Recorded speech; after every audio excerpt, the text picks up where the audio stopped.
So on today's edition of Headlines by Hamza, we talk UFC unboxing.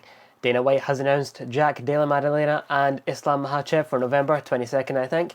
And we also get into boxing where Boots Ennis has put his, I guess to be funny, put his boot through Lima in a complete one-round domination.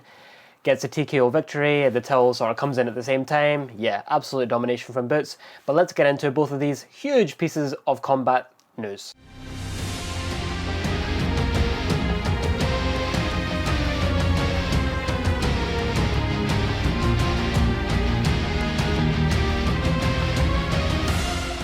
First up, UFC. Well, JDM, Islam Makhachev, we were expecting it. It was a fight that we effectively felt was in stone the moment JDM got the title, or won the title, sorry, off Belal Muhammad, because we were all aware that Ilya was going to come up, and depending on the result of the fight between JDM and Belal Muhammad, obviously things fell the way that deemed that Islam would move up in weight. So people are kind of happy, people are also kind of pissed that we're not getting Topuria v Islam. But anyway, we have got JDM and Islam. Now, I'm favouring, well, I want Islam to win, let me just put that simply. I want Islam Makhachev to win, I want him to become a 2-division champion, I want him to dominate that division. But he's not the favourite, I don't think. Despite his levels of strength, which have been spoken about by the likes of DC, who has clearly been in grappling with him. Obviously DC is not in any competitive fighting shape anymore and he's retired, but a guy who weighs so much more than Islam Makhachev has spoken volumes about the fact that he's able to not throw him around, but deal with him in such a way. I don't think Islam Makhachev will... I don't think he'll completely have his way, but I don't think he'll be completely a fish out of water. But I'm favouring JDM, which it breaks my heart to say. I'm favouring JDM just because of the fact that Islam's coming up in weight. And for me, as a fan of any sort of sport, whether it be MMA or boxing, well, combat sport, I don't tend to take going up in weight lightly. I look at it as a big thing, which people may critique me for, like, you know, maybe I'm overthinking it. But I think JDM has got the advantages here, and I go back to what Habib said, this fight is much more challenging than if Islam were to stay and fight Ilya. Because Ilya's coming up, all the advantages would have been in Islam's favour. Now the flip side, he's going up and all the advantages, physically speaking, are with JDM.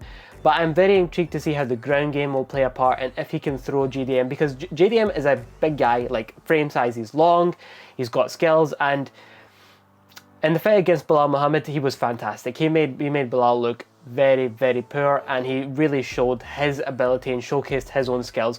So I am very much looking forward to it, but that has been announced for end of November, and it's going to be a huge blockbuster fight. One key element that I should also note and add on is that this will be Islam's first fight, which is another reason why there is a substantial amount of doubt coming from me. Islam is going into this with no tune-ups, no warm-ups, no, okay, let's see how the weight feels, we've not fought competitively at this. Yes, outside of the ring we may be weighing this and even heavier for all we know, but in terms of elite competitive action, there has been zero, zilch, nothing. So that is another reason why that I'm very cautious and very just on the fence a little bit with how Islam could look in this.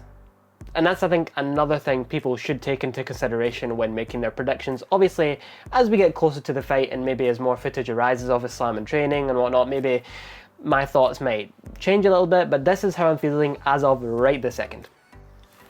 Now, as we said at the start, Boots Ennis gets a comprehensive, destructive, putting his boot win against Lima. Now, we all kind of expected Boots to win. Well, at least I did. I expected Boots to win. I just didn't really know in which fashion. I didn't expect it to be like that, but, you know, all credit to him, it was like that. But a lot is being made, not so much of this fight, but of his situation. If we pull all the sort of context together, the big thing is that Boots is not fighting anyone of notoriety.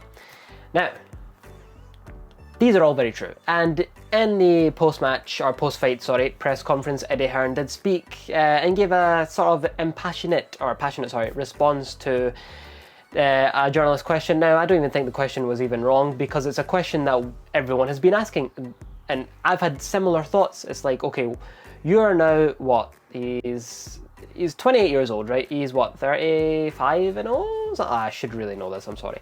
But like, you get what I'm saying, he's got a very impressive record, undefeated.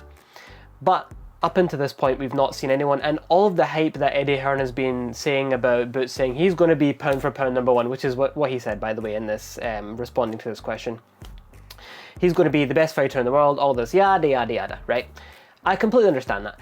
But the reason why everyone is so a bit critical of the situation is that there have been many fighters, right, past, present, and probably in future, who get to a stage or who are in a similar position as Boots is right now, and they procrastinate. Time then ticks by, and what happens is we never see that fighter actually reach the level of greatness that is being projected of them. And this is a situation that Boots is in, because Boots is clearly fantastic, has exceptional ability, but the longer they wait, now it does look like that their waiting is done, because they are targeting Virgil Ortiz next, which would be fantastic. And then Eddie Hearn did say if Ortiz ain't fighting, then we have got Bandura, we've also got Murtazalev. So they would take on any of the current champions, right, in the division, and any of the #1 ranked contenders across the divisions, all of the governing bodies, all that stuff. You get what I'm saying, right? So that is at least positive news. But as we see, there's always a lot of this and less this. So I'm really hoping that they do in fact go ahead and at the minimum fighting someone like Ortiz or fighting one of the champions, because that division is absolutely stacked. And I am all in favor for fighters like Boots and fighters who've got genuinely have incredible ability. I want them to reach their potential. I want to see the greatness that they have behind them on display. I want them to reach that level, because the more great fighters you have, the more great fights are available. It's as simple as that. And Boots Ennis has got incredible potential, and I just want to see him get to it.